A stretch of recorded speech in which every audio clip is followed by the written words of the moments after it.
Good morning students. आज हम लोग नए यूनिट को स्टार्ट करने जा रहे हैं। चैप्टर 5 तक आप पढ़ चुके हैं। मैं एनसीईआरटी के सिलेबस के अकॉर्डिंग आगे बढ़ती हूं। एनसीईआरटी में आपने अप टू डिफरेंशिएशन पढ़ लिया, मींस अप टू चैप्टर 5 पढ़ लिया। डिफरेंशियल कैलकुलस में एक और टॉपिक है एओडी, एप्लीकेशन ऑफ डेरिवेटिव। बच्चों के पॉइंट ऑफ व्यू से देखूं तो उन्हें यह पूरा का पूरा यूनिट ही थोड़ा कॉम्प्लिकेटेड लगता है, तो मैं क्या करूंगी, उस कॉम्प्लिकेसी को एकदम आसान बना दूंगी। मैं कुछ इस प्रकार से पढ़ाऊंगी, लेवल एकदम जीरो से थोड़ा थोड़ा ऊपर करते करते काफी ऊपर तक ले जाऊंगी। तो लेवल जब जीरो से स्टार्ट करूंगी तो आपकी एप्लीकेशन ऑफ डेरिवेटिव की जर्नी स्मूथ हो जाएगी और आप भी कॉन्फिडेंट हो जाएंगे इसके सभी कॉन्सेप्ट को समझकर। समझते हैं आखिर ये जो यूनिट है ये कितना इंपॉर्टेंट है मार्क्स वाइज। ऑल्दो नॉलेज के लिए मार्क्स मैटर नहीं करता है, बट कहीं ना कहीं स्टूडेंट्स के मन में board exam, NDA exam, IIT के लिए चलता रहता है कि इस यूनिट को पढ़ने से कितने मार्क्स का क्वेश्चन बन जाएगा। तो चलिए पहले उसी को देखती हूं। सबसे पहले बात करती हूं एप्लीकेशन ऑफ डेरिवेटिव, जिसे इन शॉर्ट मैंने एओडी लिखा है। मैं बोर्ड एग्जाम की बात करती हूं, 12th बोर्ड की बात करती हूं। अगर आप बच्चे का बोर्ड सीबीएसई है तो 9 मार्क्स का पूछा जाता है out of 80। CBSE board 80 marks का पेपर पूछती है, उसमें 9 मार्क्स का पूछा जाता है। अगर मैं स्टेट बोर्ड की बात कर लूं तो स्टेट बोर्ड में फिक्स नहीं है, वो पूरे डिफरेंशियल कैलकुलस से 22 मार्क्स का पूछते हैं, चैप्टर 5 एंड चैप्टर 6 को मिलाकर, डिफरेंशिएशन एंड एओडी को मिलाकर। जहां तक मैं एक्सपीरियंस कर पाई हूं पिछले 11-12 साल के क्वेश्चन को देखते हुए, तो मैंने देखा 10 मार्क्स का पूछते हैं आउट ऑफ 100। अगर मैं थोड़ा सा आगे बढ़ूं और एनडीए की बात करूं, डिफेंस एकेडमी की बात करूं, जिन आप में से जो बच्चे इंटरेस्टेड हैं डिफेंस में जाने के लिए, उनके लिए इस टॉपिक से 3 क्वेश्चन पूछे जाते हैं आउट ऑफ 120। 120 क्वेश्चन मैथ्स में पूछे जाते हैं, जिसमें 12th में 60 क्वेश्चन पूछे जाते हैं। उस 60 में 3 क्वेश्चन एनडीए में चैप्टर 6 से पूछे जाते हैं, एप्लीकेशन ऑफ डेरिवेटिव। आईआईटी की बात कर लेती हूं। एडवांस में तो कुछ फिक्स्ड है नहीं, लेकिन मेंस में 2 क्वेश्चन आउट ऑफ 25 क्वेश्चन। आजकल 25 क्वेश्चन आईआईटी पूछती है, जिसमें 2 क्वेश्चन इस यूनिट से रहता है। टोटल 4 क्वेश्चन डिफरेंशियल कैलकुलस से, उस 4 में 2 क्वेश्चन एओडी से और 2 कॉन्टिन्यूटी एंड डिफरेंशिएबिलिटी से रहता है। तो यही था आपका वेटेज।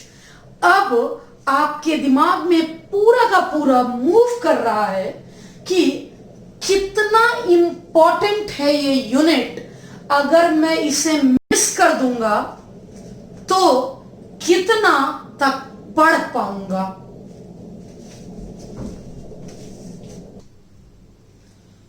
हम लोग बात कर रहे हैं कि एओडी में टॉपिक्स कौन कौन से हमें पढ़ने हैं।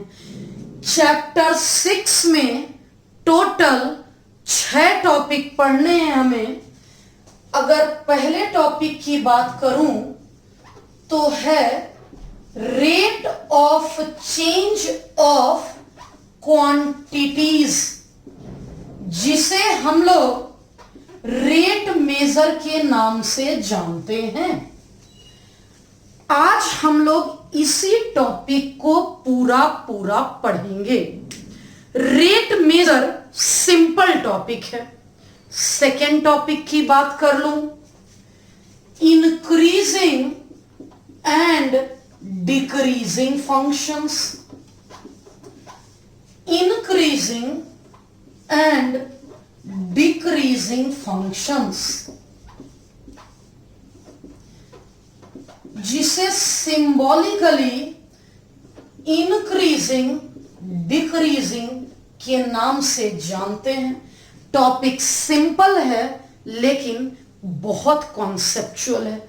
मैं इस पर तो एक ही लेक्चर दूंगी, लेकिन मुझे लगता है इंक्रीजिंग एंड डिक्रीजिंग पर मुझे कम से कम 2 लेक्चर देना होगा।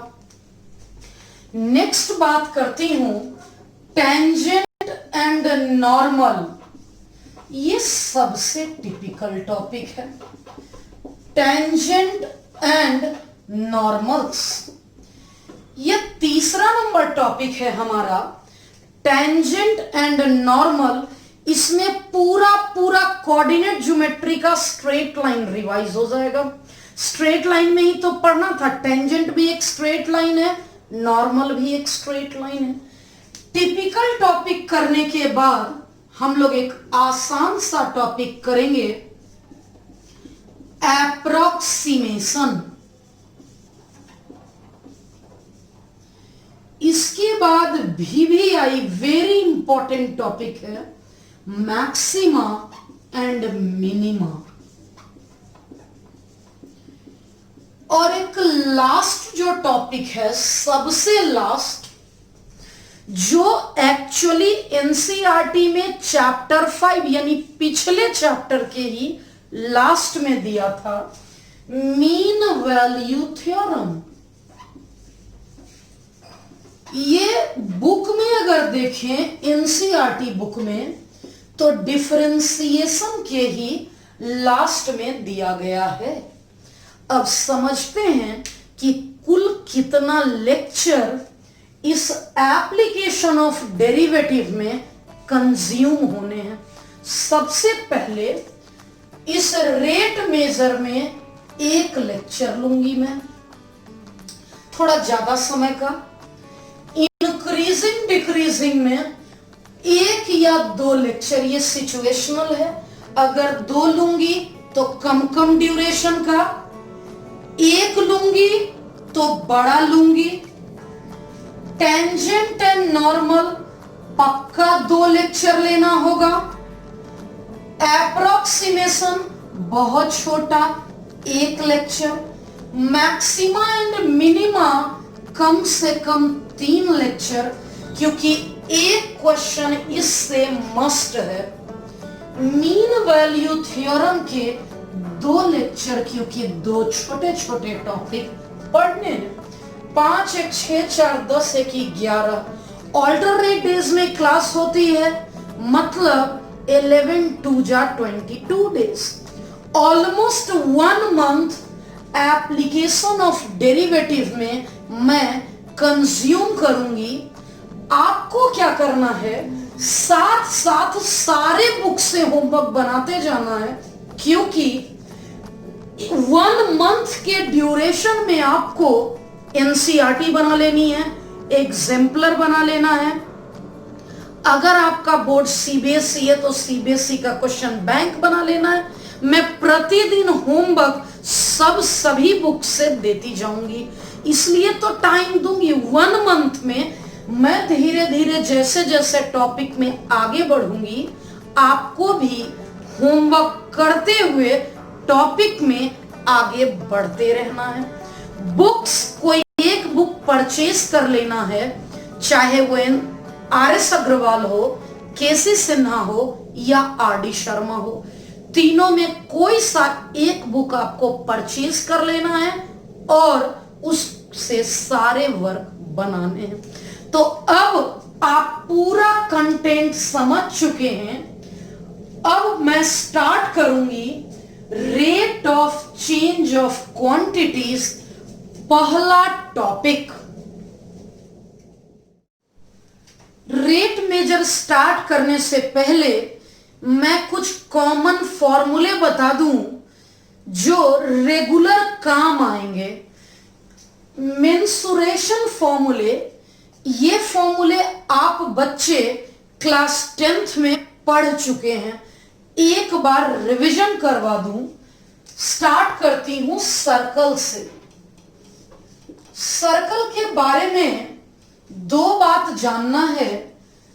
पहला, ये सर्कल है जिसका रेडियस कैपिटल R होता है। इस सर्कल का सरकमफेरेंस, जिसे पूरे ये लेंथ कहते हैं, सरकमफेरेंस होता है 2 पाई R। अगर मैं एरिया ऑफ सर्कल की बात कर लूं तो एरिया होगा पाई R स्क्वायर। आप बहुत अच्छे से जानते हैं। अगर मैं सर्कल की बात कर लूं तो ये चूड़ी सर्कल है, इसके सरकमफेरेंस, इसकी लेंथ को कहते हैं, और एरिया, ये अंदर का एरिया जितना कंज्यूम होता है। लेकिन दूसरा हमारा है स्फेयर।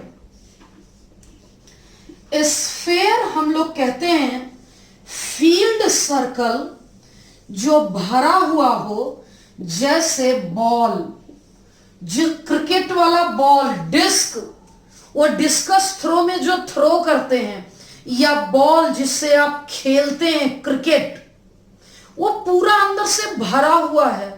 उस स्फेयर की बात करें तो उस स्फेयर में वॉल्यूम आता है। वॉल्यूम क्या होता है? इस स्फेयर का रेडियस कैपिटल R, स्फेयर का volume 4/3 pi R cube and surface area 4 pi R square. अगर हेमिस्फेयर रहे तो यह भी आधा हो जाएगा और यह भी हाफ हो जाएगा। तीसरा नंबर पे बात करती हूं क्यूब की। क्यूब का मतलब लेंथ, ब्रेथ और हाइट, ये तीनों सेम हो जाना ही क्यूब होता है। ये ओरिजिन है, ये लेंथ A, ये ब्रेथ भी A और ये हाइट भी A। इसी को क्यूब कहते हैं। इसमें 3 बात सीखनी है। पहला, CSA, कर्व्ड सरफेस एरिया या लैटरल सरफेस एरिया। लैटरल यानी सिर्फ कर्व्ड, चारों दीवार, टॉप एंड बॉटम छोड़ के। कर्व्ड सरफेस एरिया या lateral surface area 4A square walls का। फिर मैं बात कर लेती हूं TSA। TSA का मतलब टोटल सरफेस एरिया, मीन्स ये प्लस टॉप प्लस बॉटम, ये चारों वॉल का हो गया 4A स्क्वायर। टॉप है A स्क्वायर, बॉटम है A स्क्वायर, दोनों मिलाकर हो गया 6A स्क्वायर। अगर मैं वॉल्यूम की बात कर लूं तो ए क्यूब, ए इंटू ए क्यूब। सिमिलरली फोर्थ डायग्राम हमारा है क्यूबॉइड। अगर मैं क्यूबॉइड की बात कर लूं, पहले डायग्राम समझना है क्यूबॉइड का।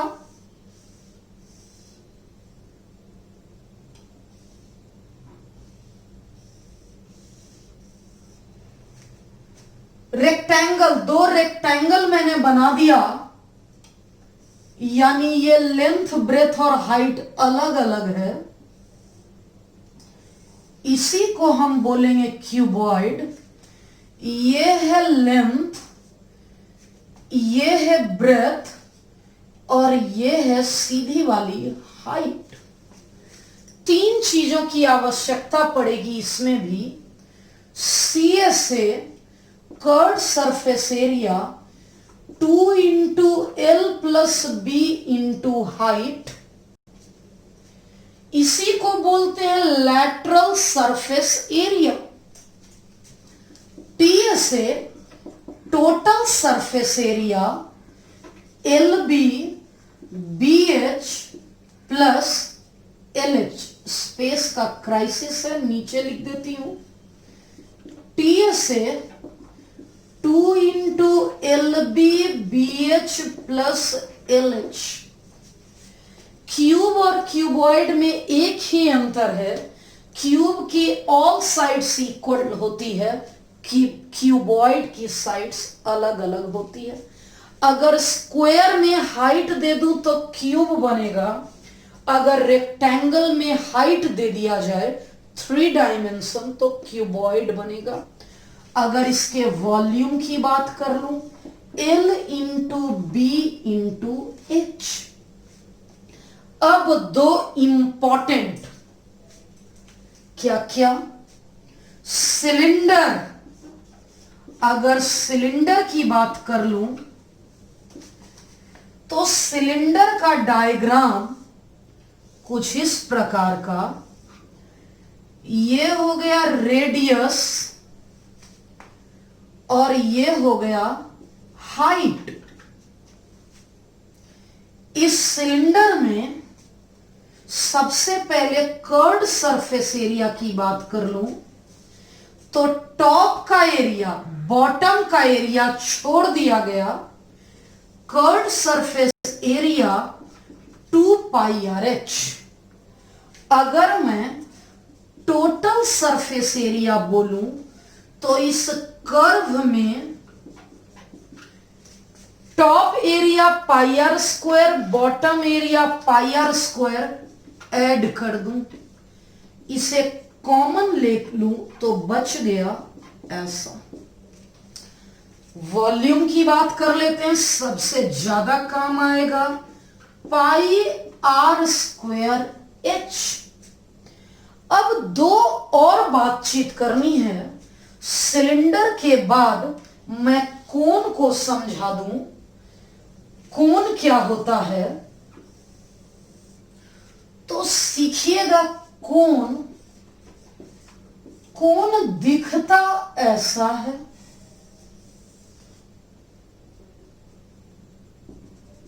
ये रेडियस, ये हाइट और ये L. L means slant height, ये एल स्लैंट हाइट है। हम चाहें तो इसमें राइट एंगल ट्राइंगल पाइथागोरस लगा सकते हैं। एल की वैल्यू दिस वन। अगर कर्व्ड सरफेस एरिया की बातचीत हो, सी से पाई आर एल, बेस एरिया को छोड़ दिया गया है। टीएसए की बात कर लूं, टोटल सरफेस एरिया। इस सीएसए में base area pi r square add कर दे सकती हूं, चाहूं तो कॉमन ले लूंगी। मैं वॉल्यूम की बात कर लेती हूं। यहां हमारा वॉल्यूम हो जाएगा इसका 1/3। देखिए ये कोन, मेरा कोन, एक ये और एक ये, तीन कोन मिलकर बनेगा सिलेंडर, यानी सिलेंडर के वॉल्यूम का 1/3 लेना है, 1/3 of pi r square H. और लास्ट जो आप बच्चे बहुत अच्छे से जानते हैं, रेक्टेंगल। रेक्टेंगल की अगर बात कर लूं, रेक्टेंगल क्या होता है, तो डायग्राम आपके सामने है, ये नजर आ रहा है, ठीक है। रेक्टेंगल इस प्रकार, ये लेंथ और ये विड्थ। इस रेक्टेंगल के बारे में दो बात ही तो जानना है। पहला, perimeter 2 into length plus breadth and area length into breath.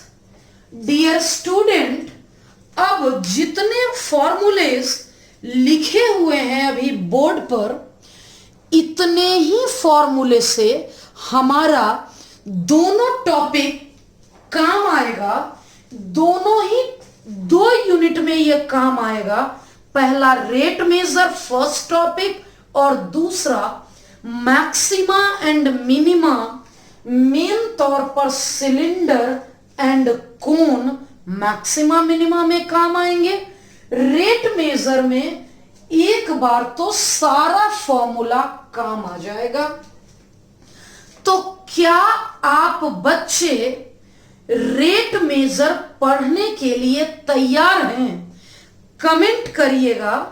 Introduction मैंने चैप्टर 6 का दे दिया, कितने लेक्चर में कवर अप करूंगी, क्या क्या पढ़ाऊंगी। टेंजेंट नॉर्मल के लिए एक बार स्ट्रेट लाइन रिवाइज करके रखिएगा। तो जल्दी से कमेंट करिए, रेट मेजर मैं आज ही स्टार्ट करूं, क्योंकि मेरा रेट मेजर मैं अभी रिकॉर्ड कर लूंगी, पढ़ा लूंगी। अब आप बच्चे बताइए कि रेट मेजर यानी पहला लेक्चर आपको आज ही चाहिए, अभी से 1 घंटे के बाद, या कल चाहिए, या ऑल्टरनेट डेज में मैं जैसे अपलोड करती हूं। ध्यान से सुनिए आपको क्या कमेंट करना है। मैम, टॉपिक 1 अभी 1 घंटे बाद ही स्टार्ट कर दीजिए, अपलोड कर दीजिए। 10 मिनट लगेगा अपलोड करने में, मैं रिकॉर्ड करूंगी, अपलोड कर दूंगी। या मैम कल इस समय कर दीजिए, ऑल्टरनेट में मत करिए। या फिर आज का तो हो गया मैम, अब नेक्स्ट ऑल्टरनेट डेज में जैसे आप करती हैं वैसे करिए। जरूर कमेंट करिएगा, मैं उसी अकॉर्डिंग काम करूंगी।